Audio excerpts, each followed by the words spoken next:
Philosophic Critiques of Locke, Rousseau and Hegel, Lecture 2.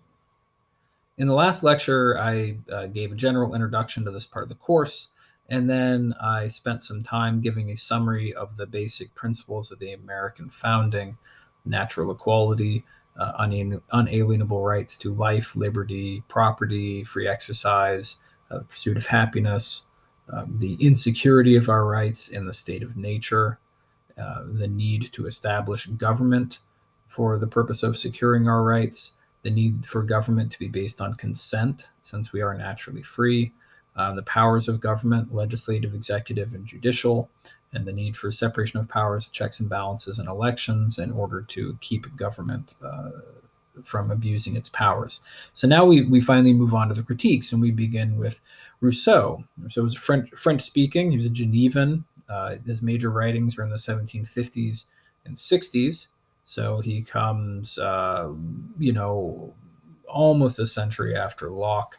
I had you read some selections from his second discourse, otherwise known as the Discourse on the Origins of Inequality, or Discourse on Inequality, and then also some passages from the Social Contract. And it is with Rousseau that we have one of the first major sort of Enlightenment critiques of Locke. And you could say, Rousseau takes a very different perspective because he rejects Locke's understanding of the state of nature. He rejects Locke's understanding of the natural law. And more broadly, he rejects Locke's understanding of human nature. And one of the important things about Rousseau is that Rousseau is the one who most firmly introduces the notion that if we're going to talk about the natural state of humanity, we need to be talking about the primitive state of humanity. What were human beings like at the very beginning? That's their genuinely natural state.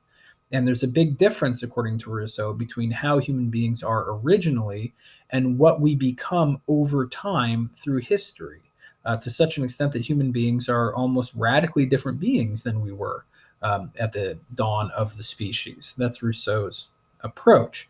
So I'm just going to talk about a few things from Rousseau reading, beginning with his critique of Locke's understanding of the state of nature.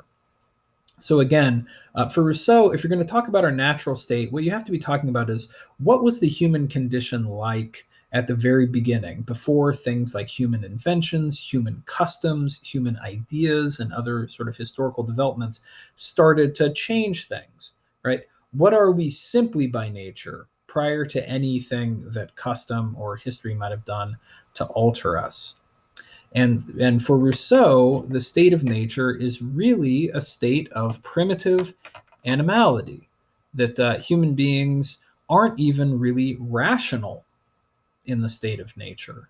And the state of nature is one of more or less sort of isolated pursuit, mostly isolated pursuit of self-preservation on the basis of instinct rather than reason. And so he criticizes Locke and others for saying, that basically when Locke talks about our natural state, he presupposes all sorts of ideas and inclinations in human beings that don't yet exist in our primitive natural condition. And therefore, Locke is not giving an accurate portrait of our natural state, right? As he says, and this is on page 167 of your packet, the philosophers who have examined the foundations of society have all felt the necessity of going back to the state of nature, but none of them have reached it.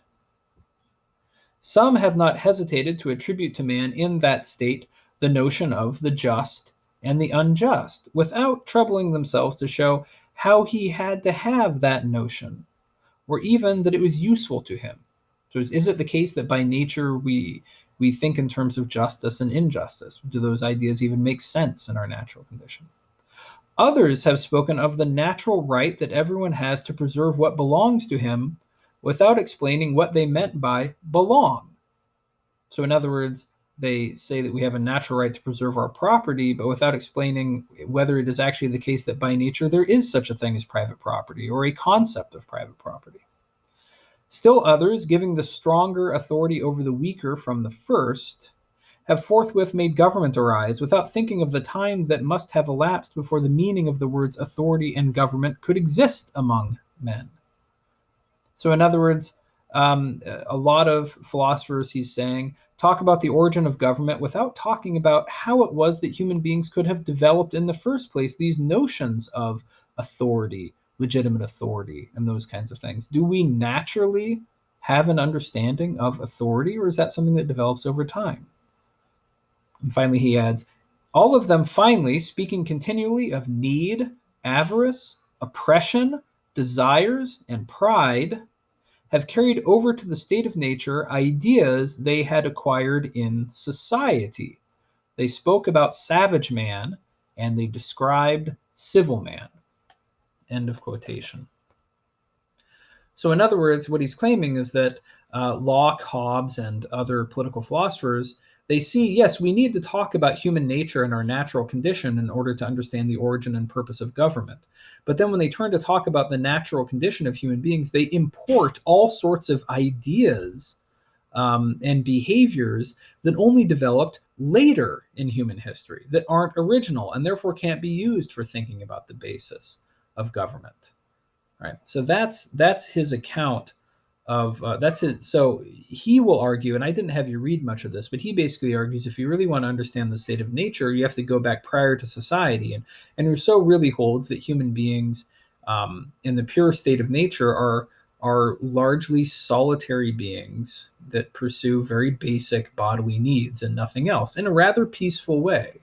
I mean, he thinks that human beings aren't wicked by nature, but we're not really good either. We're just sort of, we are motivated by self-interest, but our self-interest is so restricted that we very rarely have any need or inclination to harm others. So we're kind of peaceful, dumb animals, basically, in the state of nature. But it's important to note for Rousseau that we are free in the state of nature, according to him, that by nature human beings are free. And what he means by free here is that we are basically self-sufficient. Human beings by nature are capable of meeting the very few basic needs that nature gives us, food, drink, things like that. So we're not dependent on other individuals for our subsistence or for our preservation, nor are we psychologically dependent upon them. Right? We don't need their approval. We don't care about what they think. So Rousseau thinks we're rather self-contained by nature, and that makes us free. We're not dependent on others. And in fact, as I've said already, part of this too is that for Rousseau, by nature, we're not even really rational. Now, he knows that human beings have the capacity to develop the faculty of reason because obviously we have it. But he thinks, in effect, that most of our higher human capacities are more or less asleep in our initial condition. And they only kind of wake up and develop over time. But in our natural condition, we really are creatures of kind of instinct and appetite and not of reason. And I will say more about that in a moment. But first, I want to also mention that alongside the idea of the state of nature, which Rousseau rejects the Lockean state of nature and says, no, we're solitary, right? And we don't possess reason. He also rejects the Lockean notion of natural law. And this is what he talks about on pages 166 and 67 of your packet. And basically what he says there is, the whole philosophy of natural law is really a mess, right? Because if you're talking about a natural law, you're talking about a law that human beings are subject to by nature.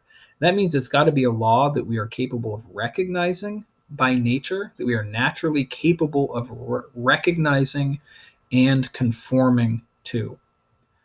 And yet, when you turn to theories of natural law, he says, almost every natural law philosopher disagrees with every other one. There's massive disagreement about what the natural law says. And it would seem kind of odd that if this is a law that comes to us directly by nature, why is it that nobody agrees on it? And why is natural law reasoning so complex, right? When that doesn't make sense because human beings are not by nature complex philosophers. So he thinks, most speculation about natural law is really kind of wrong. I mean, what he sees most philosophers as doing when they're talking about natural law is they're just coming up with rules where they think, hey, if everybody follows these rules, like preserve humanity, if everybody follows these rules, then we'll all be able to preserve ourselves better. Right? And that's kind of like what Hobbes says natural law is. Natural laws are just kind of rules for action that reason can discover that are conducive to preservation. And Rousseau doesn't think that it's wrong to think about what rules would be conducive to self-preservation. He just denies that by nature human beings are able to think that way, right? And so if in our natural state we cannot conceive of, much less follow these rules, then it hardly makes sense to claim that we're by nature subject to them. So even if they're useful rules for kind of social cooperation, that doesn't make them natural laws. For a natural law in the real sense to exist, it has to be something that we can recognize as a law and that speaks to us directly through our nature.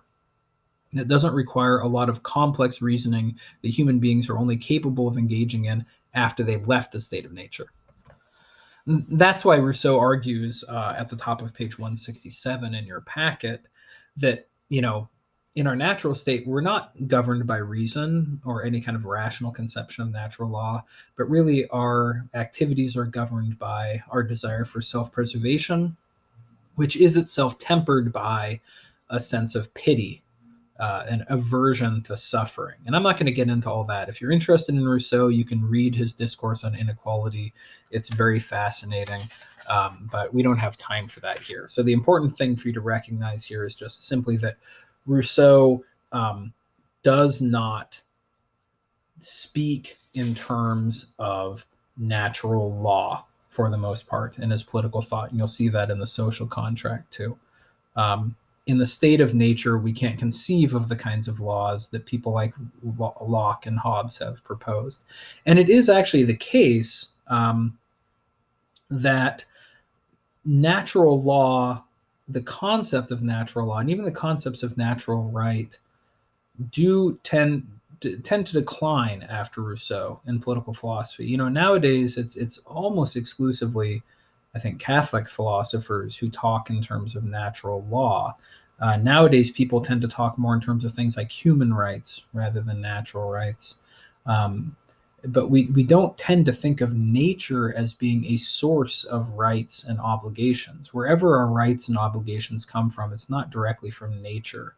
So that whole way of thinking in terms of natural rights and natural law really falls into eclipse, I think, beginning with the generation after Rousseau. And as you see when we get to the Social Contract, he doesn't really talk about natural rights in his political philosophy, and Hegel doesn't either.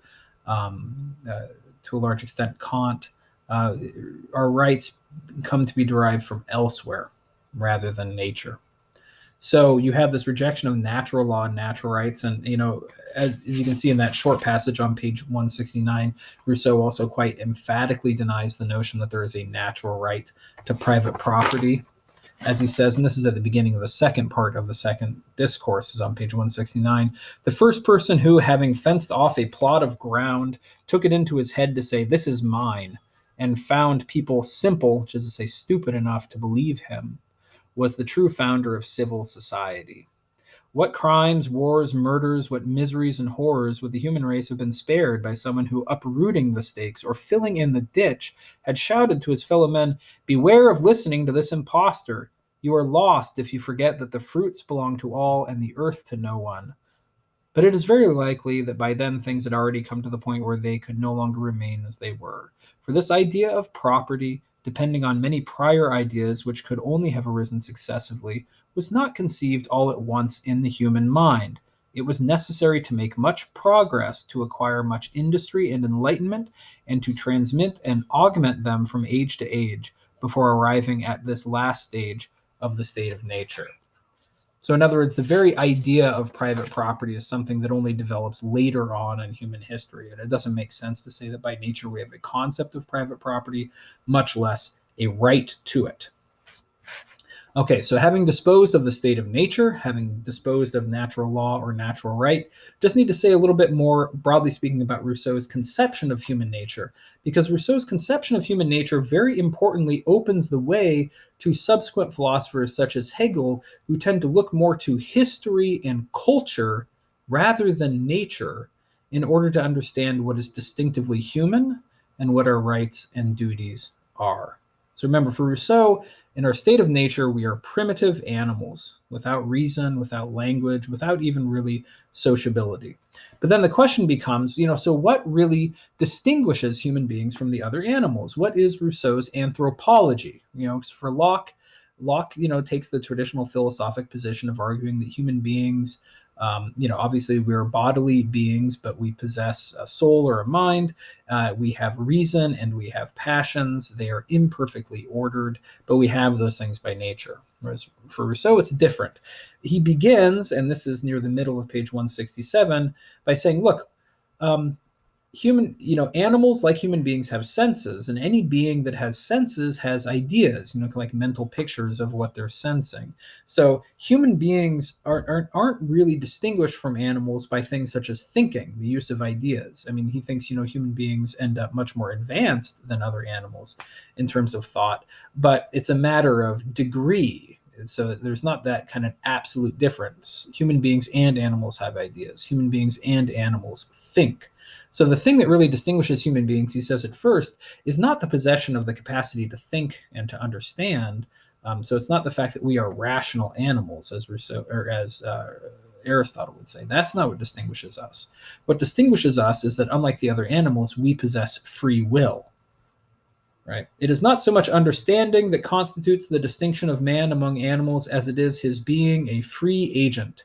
Nature commands every animal, and the beast obeys. Man feels the same impetus, but he realizes that he is free to acquiesce or resist. And it is above all in the consciousness of this freedom that the spirituality of his soul is shown. End quotation. Now that's important, as I said, for Hegel later on, because what Rousseau is saying here is what really distinguishes human beings from the other animals isn't reason, but freedom. The fact that we are free. That's what really distinguishes us, right? So in the state of nature, he somehow implies we already have this freedom, but nonetheless, for the most part, in our primitive state, we more or less resemble stupid animals, but we do develop over the course of history. And this gets to the last paragraph on page 167, which is sort of more important. He sort of steps back and says, even if you don't want to get into the debate about free will and whether it exists, because Rousseau recognizes to say that human beings have free will is an extremely controversial philosophical proposition. So he says, okay, let's step back from free will. Even if we don't bring in that, nonetheless, everybody must agree that human beings differ from other animals in the fact that human beings develop, that we change as individuals and as a species over time in a way that other animals don't. And here's how he puts it. But if the difficulties surrounding all these questions should leave some room for dispute on this difference between man and animal, so in other words, free will, even if that's problematic, there's another very specific quality that distinguishes them and about which there can be no dispute: the faculty of self-perfection, a faculty which, with the aid of circumstances, successively develops all the others and resides among us as much in the species as in the individual. By contrast, an animal is at the end of a few months what it will be all its life, and its species is at the end of 1,000 years what it was the first year of that 1,000. Right? Why is man alone subject to becoming stupid?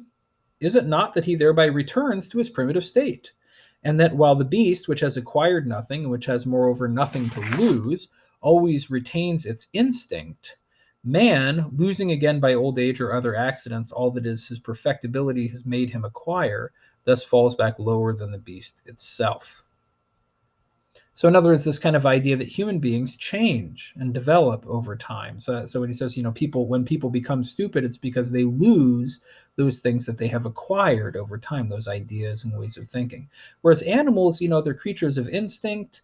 They become what they are pretty quick, and they stay that way. And that's what he's getting at. And as he goes on to say, it would be sad for us to be forced to agree that this distinctive and almost unlimited faculty is the source of all of man's misfortune, and that it is this faculty which by dint of time draws him out of that original condition in which he would pass tranquil and innocent days, that it is this faculty which, bringing to flower over the centuries his enlightenment and his errors, his vices and his virtues, in the long run makes him the tyrant of himself and of nature.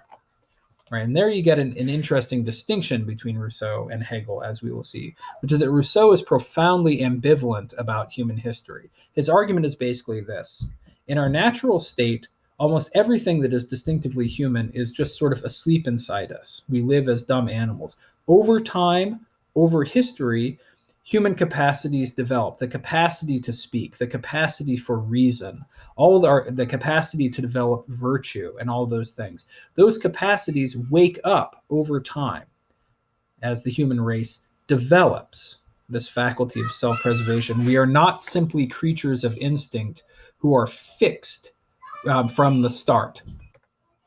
On the other hand, even though Rousseau thinks that our distinctively human capacities are things that develop over the course of history, he doesn't think that that's an unmixed good. In fact, he thinks that in our stupid natural state, things were rather tranquil, and almost all the great evils of the human condition are a product of our historical development. So that's why Rousseau is kind of ambivalent, whereas, as we'll see, Hegel argues that human history is essentially progressive.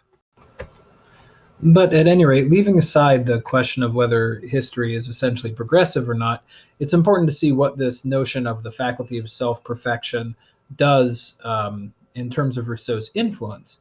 Because since Rousseau argues that on the one hand, in our natural or most primitive state, we're almost indistinguishable from the other animals, and on the other hand, that over time, human beings can develop in all sorts of different ways, what this means is, in a certain sense, is that for Rousseau, nature is not necessarily a reliable guide for thinking about politics, because nature is kind of indeterminate with human beings. Now, in Rousseau's real philosophy, it is much more complex than that. Nature retains very much importance. But in terms of his influence, you might say that Rousseau becomes one of the progenitors of what comes to be called cultural relativism, the kind of idea that there are many different ways of being human, and that ways of being human are not really determined by our nature. Our nature is kind of like raw material, and it's really culture that forms human beings into what they are. But there can be very different cultures. And so, nature becomes very ambiguous in that regard. So this kind of for Rousseau, this notion of human nature as being somewhat indeterminate and developing historically, that's going to be the influence, especially when we get to Hegel and things like that. But now, just let me briefly say a few things about Rousseau's political philosophy proper, because I had you read not only a few excerpts from the Discourse on Inequality, but also some excerpts from his work, The Social Contract. And as The Social Contract makes it clear, Rousseau in some ways is still kind of like Locke, in that he talks about a state of nature, and then human beings over time leave the state of nature and join civil society. And much like Locke, Rousseau argues that legitimate political authority is based on the consent of the governed. It's based on a social contract. But where Rousseau differs from Locke and from the founders is that even though he believes in the consent of the governed, he does not believe that the purpose of government is to secure natural rights, because he doesn't really believe in natural rights. So even though government's based on consent, the task of government becomes reconceived. And instead of the protection of natural rights being the purpose of government, the purpose of government is the preservation of freedom, right? And as he says at the beginning, this is on page 170 of your packet, human beings join society for the purpose of self-preservation. There's this kind of idea that we assume that society comes about because human beings are not self-sufficient and people have to come together to preserve themselves. But the problem is, once you join a society, how do you remain free, right? How can you make sure that in joining a society, you are actually enhancing your ability to preserve yourself, as opposed to just becoming subject to exploitation or domination at the hands of others? Because obviously that's what oftentimes happens when human beings join society.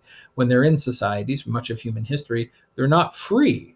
And oftentimes they are, dominated or exploited in one way or another by those who have power in society. And much like Locke, Rousseau thinks obviously the purpose of any legitimate government is going to have to be the good of the governed, right? So societies are not created so that some handful of people can exploit everybody else. Society has to be mutually beneficial to its members. And so the way he phrases this is, how then do you create a society where your power to preserve yourself is enhanced through cooperation with others, but where you still remain free? Or in other words, as Locke would say, you do not become subject to the will of another. And Rousseau's this is why for Rousseau the problem to be solved by the social contract is not how to create an entity that will preserve your natural rights, but rather, as he says, the problem, this is the bottom of page 170, is to find a form of association that defends and protects the person and goods of each associate with all the common force, and by means of which each one, uniting with all, nevertheless obeys only himself and becomes and remains as free as before. Right. So how do you find a form of society where everybody benefits from social cooperation, but without anyone becoming subject to the arbitrary will of anyone else? Right. So so again, a piece of continuity here between Locke and Rousseau, and you'll see this with Hegel too, is none of them believe that being ruled arbitrarily by another is a good thing, right? Being subject to the arbitrary will of others is always wrong, because human nature being what it is, that kind of absolute or arbitrary power will be abused. And the purpose of society cannot be the exploitation of some by others. But Rousseau, he answers this problem differently, right? So for Rousseau, as he says, the way you solve this problem, the way you create a society where everybody can join forces while still remaining free, is through what he calls the total alienation of individual will to the general will. Now, I'm not going to get into the details of this, but what he means by that is you don't subject yourself directly to the will of another, but rather everybody who joins society all agree to be equally subject to the general will. Now, I don't have you read any of the passages where he talks about the general will, but for our purposes, you can just think of the general will as being something like the kind of the fundamental law of the society. Those things which, sort of all must will or agree to in order for all to survive on an equal basis, right? So in other words, when you create society, everybody becomes a member of that society on equal terms, equally subject to the law, where nobody has any special rights or privileges that would enable them to exploit others, but rather everybody is subject to the general will. Now, what's interesting with Rousseau is that in the social contract, he says a little bit more about why joining civil society, why moving from your natural freedom to living under a government is a mark of some progress. Because, as he says, by joining civil society, human beings transform from stupid animals, more or less, to rational agents capable of obeying the general will, right? As he says near the bottom of page 171, this passage from the state of nature to the civil state produces a remarkable change in man by substituting justice for instinct in his behavior and giving his actions the morality they previously lacked. Only then, when the voice of duty replaces physical impulse, instinct, and right replaces appetite, does man, who until that time only considered himself, find himself forced to act upon other principles and to consult his reason before heeding his inclinations. So, in other words, the movement from the state of nature to the state of society, insofar as it involves being subject to rules, is an essential part of the development of our capacity to be rational beings, where we don't just simply act on our feelings and act on our passions, but rather act on the basis of ideas we have about what the right and proper way to act is. Right? So for Rousseau, the movement to civil society helps us to become rational beings who act on thought, act on rational principles, rather than simply acting on instinct and desire. And this is why Rousseau, in a way, is the source of this notion of autonomy, maybe that sometimes you've heard of. Right, let me just continue from where I left off. Although in this state, in the civil state, he deprives himself of several advantages given him by nature, he gains such great ones. His faculties are exercised and developed, um, his ideas broadened, his feelings ennobled, and his whole soul elevated to such a point that if the abuses of this new condition did not often degrade him beneath the condition he left, through things like tyrannical oppression, he ought ceaselessly to bless the happy moment that tore him away from it forever and that changed him from a stupid, limited animal into an intelligent being and a man.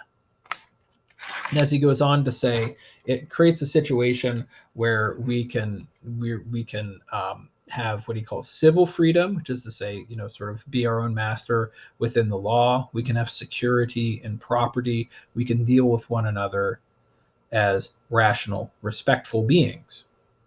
And as he says, we even gain this further thing. Beyond civil freedom, we also, the civil society makes possible what he calls moral freedom. This is my last point. This is the first full paragraph on page 172. To the foregoing acquisitions of the civil state could be added moral freedom, which alone makes man truly the master of himself. For the impulse of appetite alone is slavery, and obedience to the law one has prescribed for oneself is freedom. Freedom consists in obeying a law that you have given to yourself. And that's what autonomy means, right? So moral freedom is different from natural freedom. Natural freedom is what we enjoy in the state of nature. It just means our right to do whatever we have the power to do and feel like doing. That's what Rousseau means by natural freedom. Moral freedom is when we are truly masters of ourselves, not determined by our own appetites and passions, but rising above them and acting in accordance with principles that we've given ourselves. Now, Rousseau himself does not make much of this notion of moral freedom. It doesn't really show up a whole lot more in his other works, other than a couple important passages. But it became very important for thinkers who came after him, such as Hegel. Right? The basic idea of moral freedom or autonomy is the idea that if nature does not give us a law, remember you have a rejection of the notion of natural law. If nature does not give us a law, we must give a law to ourselves. Right? The law of our action must somehow be derived from ourselves if it's not coming from nature. Right? And we must derive this law from something other than nature, right? Nature is just the stuff that the world's made out of. Nature is just our primitive beginnings. Nature is just raw material. But to be fully human is, in a certain sense, to rise above nature through culture, through self-making. We give ourselves a law, and that's what it truly means to be free, is to be not determined by nature, but to be determined by our own selves. That's an abstract concept, but Rousseau really lies at the source of that. And as you'll see in the next lecture, Hegel makes a lot out of that.